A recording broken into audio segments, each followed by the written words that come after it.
এখন কি বর্তমানে ইসলামী বিচার ব্যবস্থা অনুযায়ী বিচার কার্য পরিচালনা হচ্ছে? বাইরে এগুলো আমার অপরাধ, তোমরা তখন কোথায় থাকো? এগুলো বললে নাকি অপরাধ?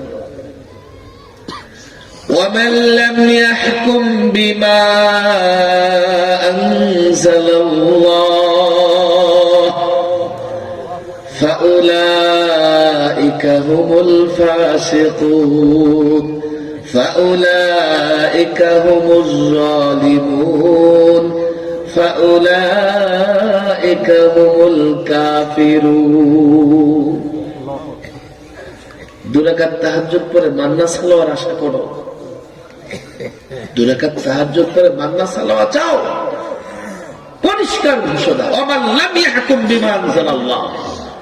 আল্লাহ যে বিধান দিয়েছে সেই বিধান দিয়ে যদি ফয়সালা না করো, ফাসিক, জালেম, কাফের।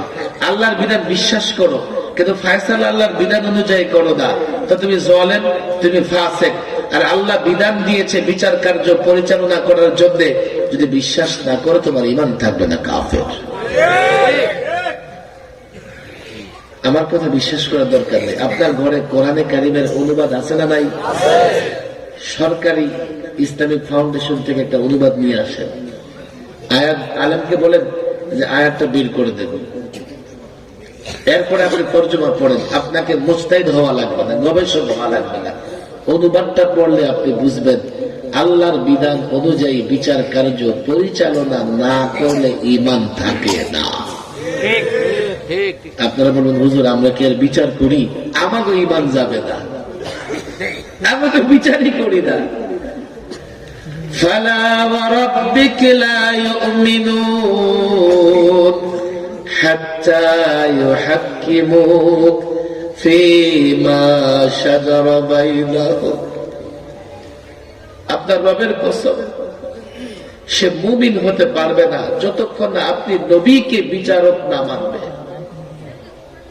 মুমিন হতে পারবে না। ওমর মুনাফিকের গর্দান ধরে গেছে, রাসূলুল্লাহকে বিচারক মানে নাই। কোরআনে কারীমের এই আয়াতগুলো যখন তেলাওয়াত করি কলিজা ফেটে যায়। আমরা কি করে শান্তিতে থাকবো? আল্লাহর দেওয়া বিচার বিধান বড়, কোন মানুষ আল্লাহর চাইতে বড় ইনসাফ করতে পারে? তুমি যুক্তি রাখো, কেমন বিশ্বাস করেছো আল্লাহর উপরে? আল্লাহ যে বিধান দিয়েছে সেখানে শান্তি নাই। তোমার অদুর্বর মস্তিষ্ক দিয়া যা তুমি বুঝেছো সেখানেই শান্তি, সেটা আমাকে মেনে নিতে হবে। রব্বে কাবার কসম, কোরআনের বাইরে কোনো কিছু মানিনি, মানতে পারবো না, পারবো না। আমাদের সকলকে দাওয়াত দিতে চাই, পরিষ্কার দাওয়াত দিতে চাই, আসো কোরআনের পথে আসো, কোরআনের পথে আসো। তোমরাও শান্তিতে থাকবে, আমরাও শান্তিতে থাকবো।